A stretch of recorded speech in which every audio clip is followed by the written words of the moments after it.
Hi YouTube, sorry for the long absence or whatever, but I'm sure a lot of you seen my video, or I don't know how to say it, whatever it's called with a word update. But basically, just to recap, I did another cycle, and this one was successful.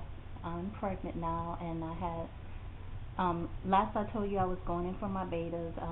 My numbers did double. The first time they doubled, and then they had me come in I took about 3 or 4 betas, and the third and fourth didn't seem like they were quite doubling, but then they were saying, well, as long as it doubles every 2 to 3 days or something like that. But anyways, had my first ultrasound last Thursday, I think was the 12th, and there is a sac in there, but actually they saw 2 sacs. We saw one heartbeat that's normal.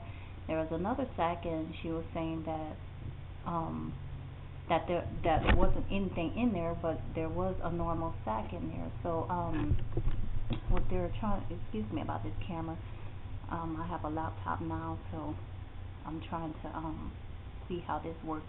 Not good with videos at all, so hopefully I thought this might be better, but we'll see.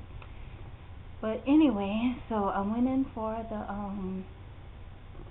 ultrasound last Thursday, and they saw 2 sacs.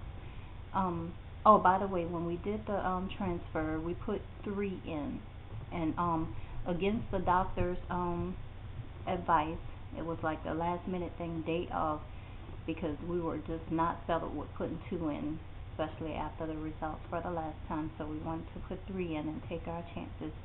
And he basically told us everything in the book to scare us about, how you'd rather have 1 healthy child than to get 3, and they can be have mental disabilities and different things like that. So of course that gets to you. Of course you want, after everything, a normal healthy child. But still, with that, we put 3 in, and now I'm ever so glad that we did. So like I was saying, they found 2 sacs in there, and one of the sacs had the heartbeat. We saw the flickering heartbeat, and one didn't. And so she said that it was kind of abnormal to see, or they don't normally see the heartbeat as early as that, because last week I was just at 6 weeks.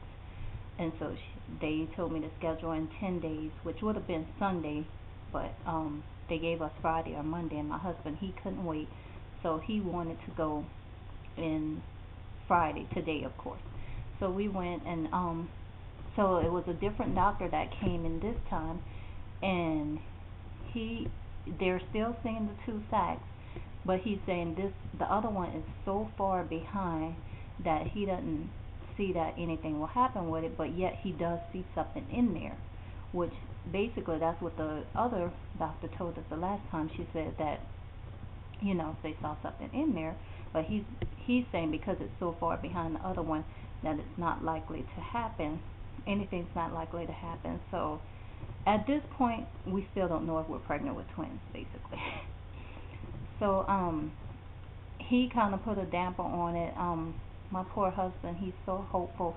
I'm actually, well, I was on the fence about it, because some days I would feel like, oh yeah, twins would be cool, and it'd be nice, and just, it just would be nice, because we want 3 kids anyways, and we have 1 already. And then some days I'm like, no, because I'm all about I make special attention, make sure I pay special attention to my son. He doesn't know yet, but I don't ever want him to feel, excluded. And that's the same thing with the babies. I felt like if we have another baby, they should be just as spoiled as he was and get the same attention. And 2, it would be very hard to give them the kind of attention that he had. Not that they wouldn't get it, but it's just, with 2 kids, I don't care what anybody says, it's probably just, they just don't get the same thing as the 1 would get. And I just felt like the 1, you want to give all to the 1. But then some days I'm like I said, it would be cool. And I think today, when you actually see the sac there, think today I am kind of hopeful for the twin, or if it, because we see it, it's like I just want to know. I don't think I'll be devastated or anything if it doesn't make it, but at this point we just want to know. But I know that my husband is definitely more hopeful than I am and excited about possibly having twins. So we'll see. Like I said, 7 weeks today. I won't go back. They said another 10 days, but it'll be actually exactly 2 weeks from today.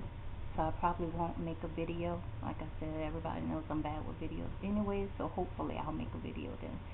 But we're going out of town. I'm going to New Orleans next week, Thursday, and I'll be going for a whole week, and I won't be coming back until the next Thursday.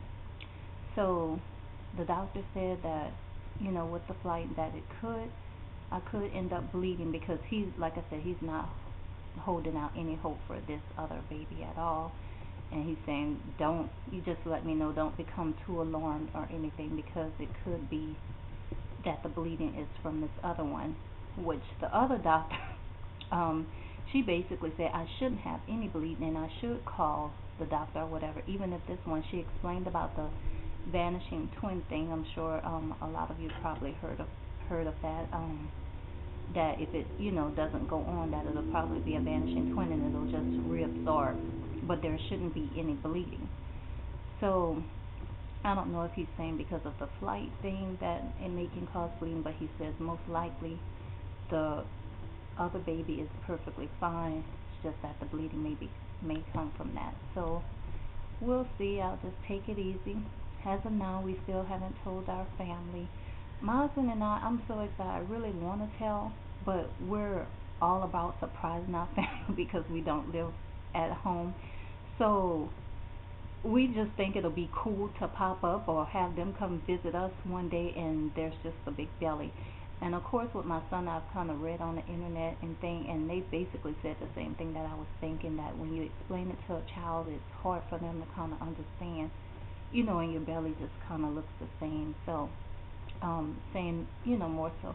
So that's what I think I'm waiting on, definitely for him, is that I want to be showing, and I want the baby to be moving where he can feel it, and I think he'll be more excited about that. So, and another thing, for some reason my son, I'm due March 1st, and my son will be 9 January 9th next year, and he's been wanting a little sister or brother. I think he thinks for some reason I just won't have a baby, because sometimes I'll mention it and I want to tell him so bad, but sometimes I'll say some things and he's like, you're never going to have a baby. Like, oh, poor thing. So it'll be fun and cool. I hope I can abstain from telling, because I think the excitement of just finally being able to show the belly and actually have the baby move will be just so exciting. So I can't wait for that. I think that's basically it. I'm probably not going to do a week to week updates, because like I said, I'm just not good. I'm lazy with this. This week I've kind of been having some nausea. About last week Thursday, I started having this hunger feeling, craving meat, like beef, not hamburgers or any, straight up steak or whatever, and so then that kind of subsided like around Sunday, the meat craving, but I've still been hungry out of my mind. It's just, I can eat and just probably not even a good hour later. So I'm hungry, but yet I don't have an appetite for anything, not even my favorite foods I can think of that I want. So we'll see. I'm just ready to get past that, but hopefully I can get some good crawfish when I go home next weekend. So I'm looking forward to that. So anyways, my time is about up, and just want to say thank you for the shout out, Nikki. Congratulations to you. Congratulations to all the moms who have gotten their big fat positives, all the people who have had their babies, Star Sofa Star, Lady Mosley. So I'll see you all later. Thanks for watching. Bye, YouTube.